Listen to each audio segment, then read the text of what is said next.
Hey everyone, welcome back. This is Rosser Bound, and we're here with special guest Audri Klionsky, an up-and-coming goalie who's made a leap from Division 3 to Division 1 soccer.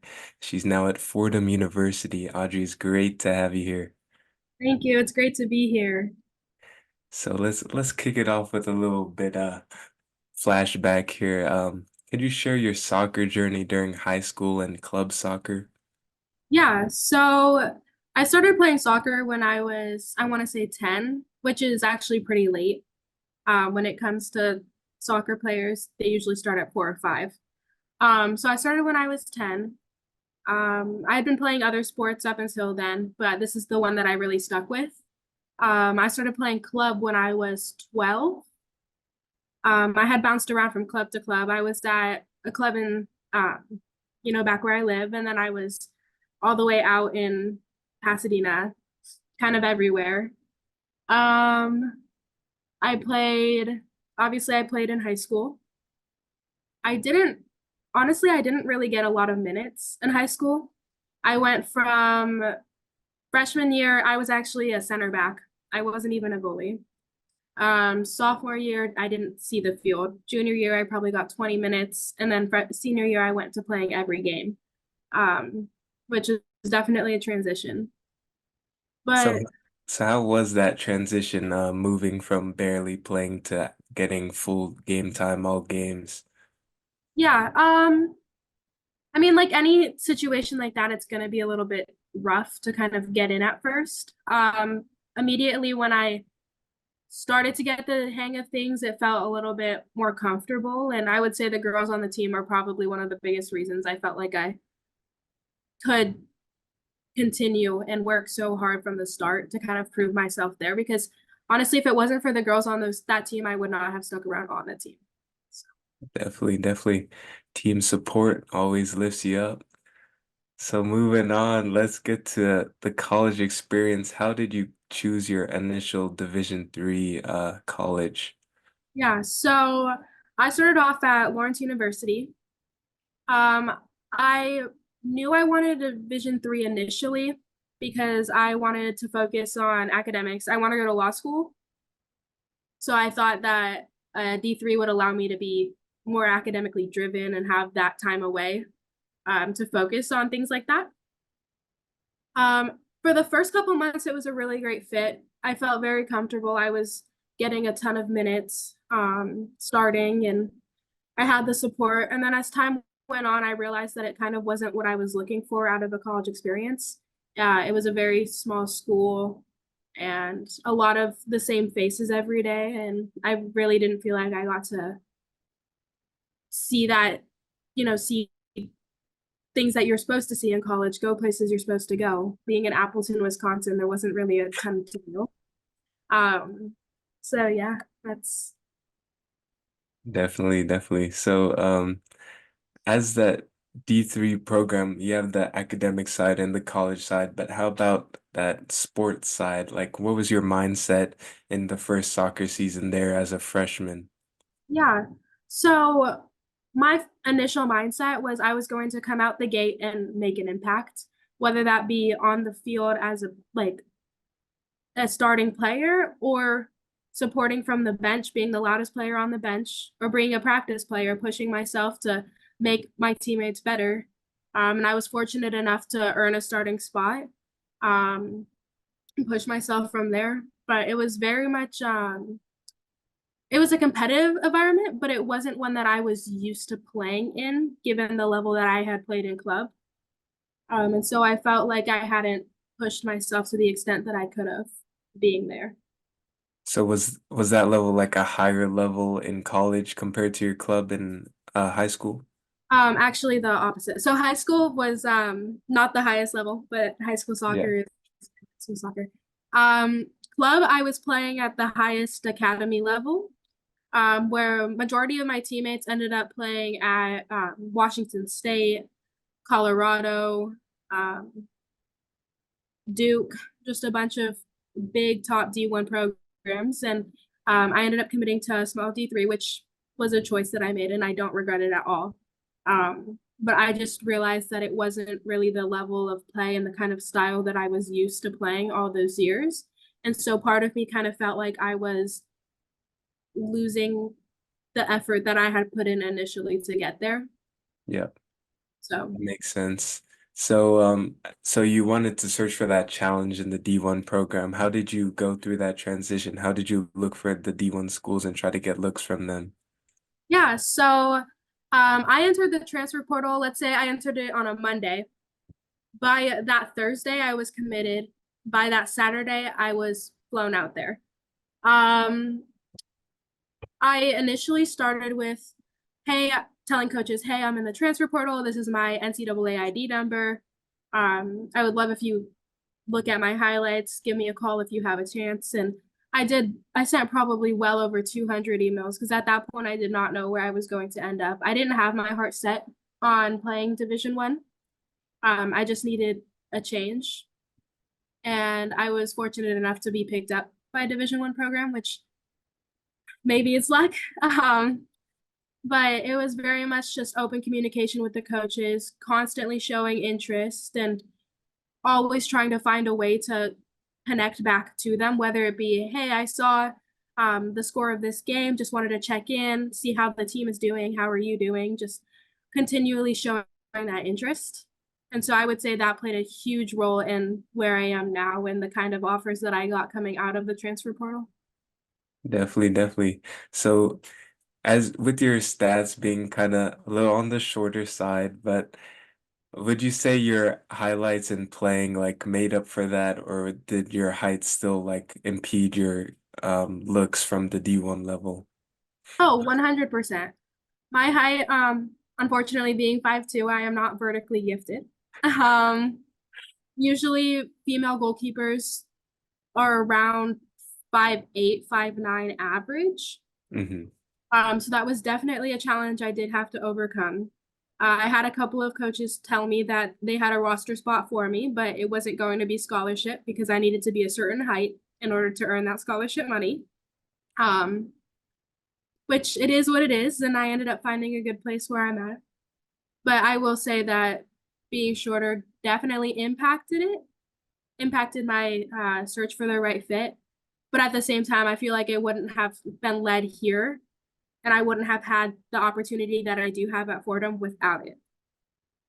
I see. So what is it about Fordham that made you decide you wanted to go there? Yeah, so first off, academics are great. The team is so supportive. The one thing that the coach had told me that is actually kind of a shock when it comes to women's sports is everybody on the team is so supportive of one another, so uplifting, and there's zero drama. And that is one thing that really stuck out to me because I've never been on a team where that was a situation.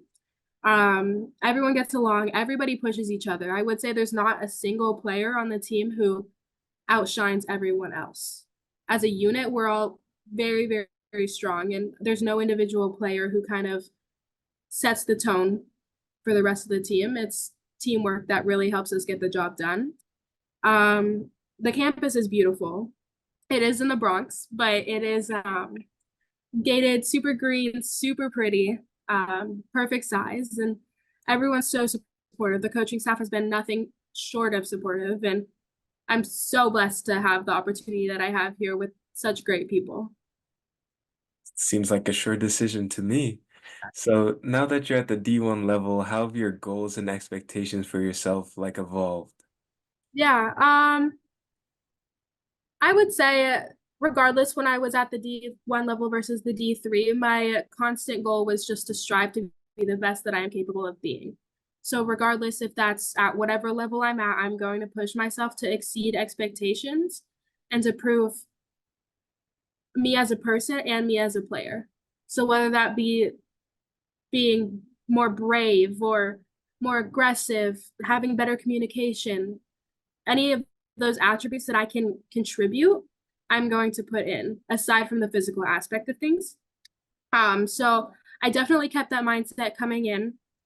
I will say there was a bit more of an expectation put on me to come in with something to prove because coming in halfway through the school year, all the team has been established, players have made friends, and positions have been discussed already.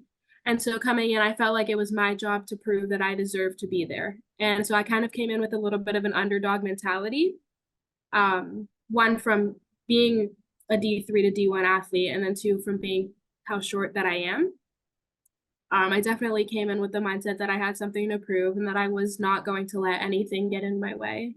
And I will say that that has affected me a little bit because when I don't reach those expectations on like a save, I kind of get in my head a little bit, but that has really honestly pushed me to think further ahead and think about the bigger picture rather than just the small goal that I had initially set.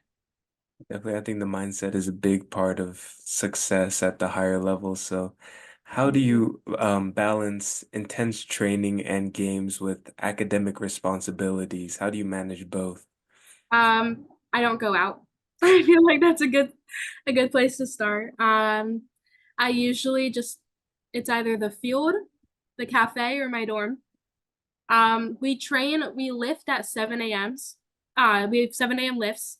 And then from 7 to 8 is lift, 9 to 11 is training. And then my first class starts at 12:30 and my last class ends at 7:15.